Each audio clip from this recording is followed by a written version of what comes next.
परमेश्वर के धन्य नाम की महिमा हो। प्रभात मनन के सत्र 2949 में आप सभी का बड़े प्रेम के साथ स्वागत करता हूँ। आइए आज का मनन के लिए हम पढ़ते हैं प्रकाशित वाक्य अध्याय 12 पद 10। फिर मैंने स्वर्ग से ये बड़ा शब्द आते हुए सुना, अब हमारे परमेश्वर का उद्धार और सामर्थ्य और राज और उसके मसीह का अधिकार प्रकट हुआ, क्योंकि हमारे भाइयों पर दोष लगाने वाला जो रात दिन हमारे परमेश्वर के सामने उन पर दोष लगाया करता था, गिरा दिया गया है। पढ़ी गई पद में स्वर्ग से शैतान को हमेशा के लिए निकाल दिए जाने के संबंध में दी गई सूचना पर हम कल भी मनन किए थे। निम्न विषय को बड़ी खुशी के साथ इस पद में प्रस्तुत की गई है। खुशी की बात यह है कि अब वो दोबारा भाइयों पर दोष लगाने के लिए स्वर्ग में नहीं जा सकेंगे। इस बात को मैं पूर्व में आपको बताया था कि यह घटना महाक्लेश काल के दूसरे हिस्से में होने की है, अर्थात कलीसिया का पृथ्वी से प्रस्थान के बाद। इसका मतलब इस घटना को हमें पुराने नियम की परिप्रेक्ष्य में समझना चाहिए। आपको ये सूचित किए हुए है कि महाक्लेश काल उस न्याय व्यवस्था युग का जारी है जो कलीसिया युग के समय में स्थगित किया गया था।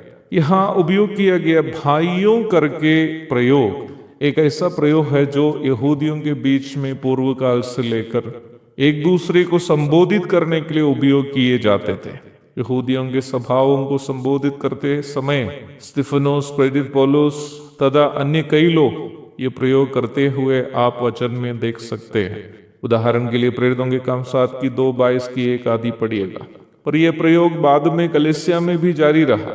यद्यपि भाइयों शब्द के लिए उपयोग किया गया यूनानी शब्द अडल्फोई का शाब्दिक अर्थ में महिलाएं सम्मिलित भले ही नहीं हो, पहली शताब्दी की कलीसिया में इसे भाइयों एवं बहनों अर्थ से उपयोग किए जाते थे। अंग्रेजी बाइबल में यही शब्द को ब्रदरन करके अनुवाद किया गया।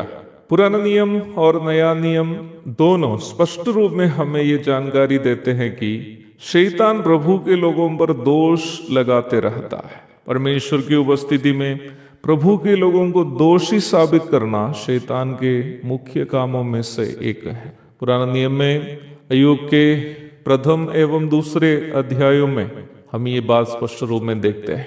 नया नियम में यहूदा की पत्री में शैतान का निम्न स्वभाव को पद 9 में हम देखते हैं। मूसा की मृत्यु के पश्चात उनकी लाश के लिए प्रधान दूत मिखाएल के साथ शैतान तर्क करते हुए हम देखते हैं। निम्न भाग में दोषारोप करने के संबंध में यहूदा समझा रहा है। उस घटना को हम इस प्रकार समझ सकते हैं कि प्रभु के लोगों की मृत्यु के बाद उन्हें प्रभु के पास जाना है, पर शैतान कभी नहीं चाहता है कि एक भी व्यक्ति नरक से बचकर स्वर्ग की प्राप्ति करे।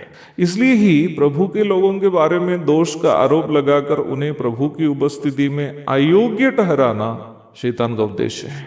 वो चाहे अय्यूब के बारे में हो या मूसा के बारे में हो या वर्तमान काल के विश्वासियों के बारे में हो, शैतान यही चाहता है।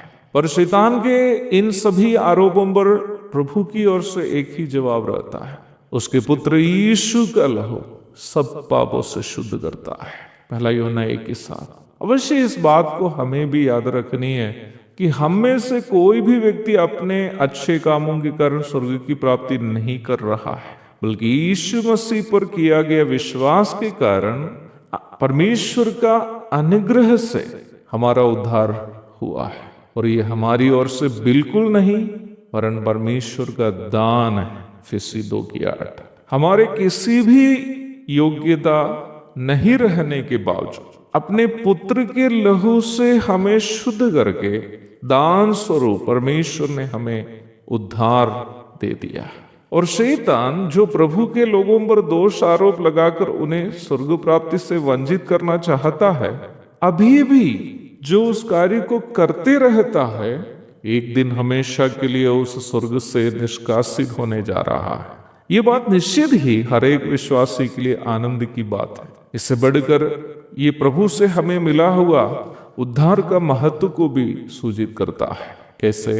इसलिए कि यदि शैतान अब स्वर्ग में प्रभु की उपस्थिति में नहीं पहुंच पाएगा, तो इसका मतलब अब कभी प्रभु के लोगों पर आरोप लगाने वाला दूसरा कोई नहीं होगा।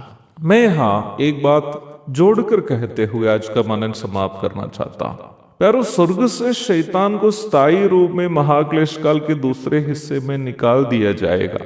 तब तक वह अपना इस कार्य को जारी रखेगा, अपने माध्यमों के द्वारा कलीसिया के भीतर और बाहर दोषारोप करने का अपना कार्य को वो जारी रखेगा।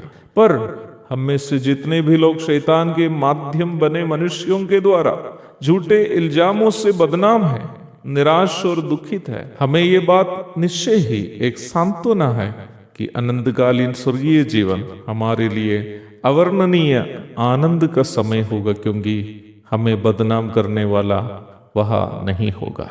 एक और शुभ दिन की धन्य कामनाओं के साथ आज का मनन मैं यहाँ समाप्त करता हूँ। प्रभु आप सबको आशीष दे। आमीन।